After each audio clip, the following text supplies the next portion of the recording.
San Francisco is a team that truly fascinates me. Under Kyle Shanahan and John Lynch, they went from a laughingstock in the NFL to now a Super Bowl contender seemingly every year.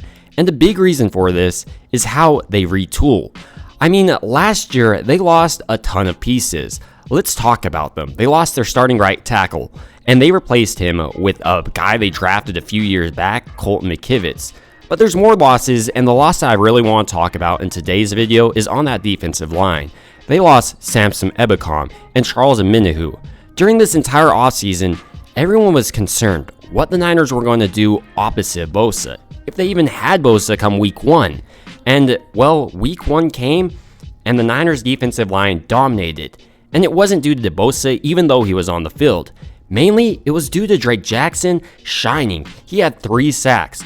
But in today's video, I want to talk about an under-radar guy the Niners brought in this offseason that made an impact this game, and I think will continue to make an impact. His name is Clelin Ferrell. To break down who Clelin Ferrell is and what he actually offers the Niners, I want to break down his most recent game against the Pittsburgh Steelers.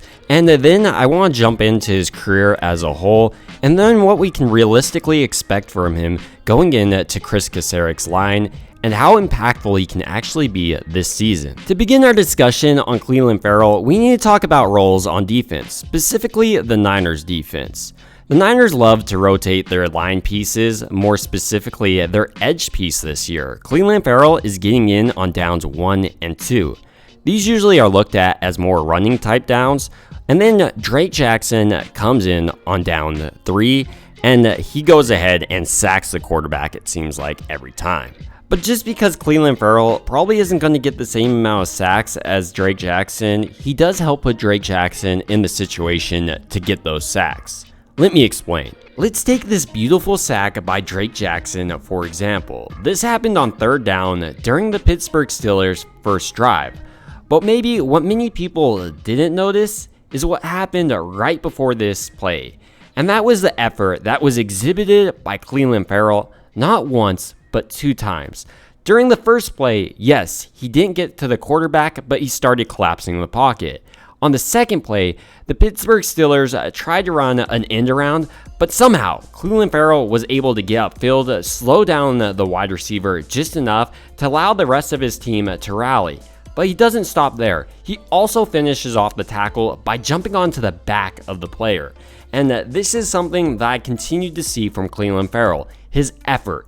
And he looks solid right now in the run game. I was impressed that he was able to stop the end around so effectively. While these are just a few plays from the Pittsburgh game, I truly believe that this signifies the impact of an under-radar player like Clelin Ferrell. Yeah, he's not lighting it up on the stat sheet, but he's doing things that makes it easier for Drake Jackson to get in a situation where he can actually sack Kenny Pickett. And that's why I began this section speaking about roles. Each player does have a specified role, what the coach wants him to do. And right now, Clelin Ferrell is satisfying his role. But who is Clelin Ferrell and where did he come from? Clelin Ferrell played his college football at Clemson. He played from 2015 all the way to 2018. His highlights definitely had to be his tackles for loss and sacks. He had 50.5 tackles for loss and 27 sacks. Absurd. After these years, Ferrell was considered one of the better defensive ends coming out of his class, but he was considered like a late 1st round pick, not an early 1st round pick, but the Raiders said heck that, and in the 2019 NFL draft, they selected Clelin Ferrell with the 4th overall pick, and he didn't live up to their expectations.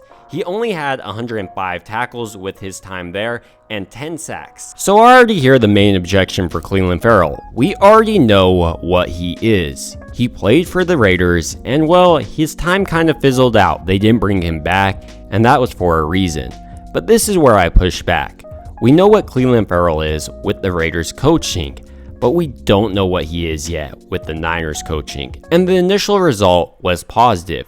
And really, if you look at any results of Kris Koceric, they're positive. I mean, he's able to get the absolute most out of guys. Take Kerry Hyder, Samson Ebukam, Charles Omenihu. Throw out the name, And Chris Kasarik has to be an instrumental piece to their success. He changes guys' careers. And just like Chris Kasarik has been a turning point for many people's careers, I think the same might be the case for Clelin Ferrell. This year, I expect big things out of Ferrell, and while it may not be the biggest numbers, huge sack numbers or even tackle numbers, I do think when you watch the tape, you'll see his impact, like we saw in this Pittsburgh game. But ultimately, these are just my thoughts on one under radar player, and I'd love to hear your thoughts of other players you think are under the radar or if you disagree with me, and it would also mean a ton to me if you liked and subscribed. And as always, I hope you guys have a good rest of your day.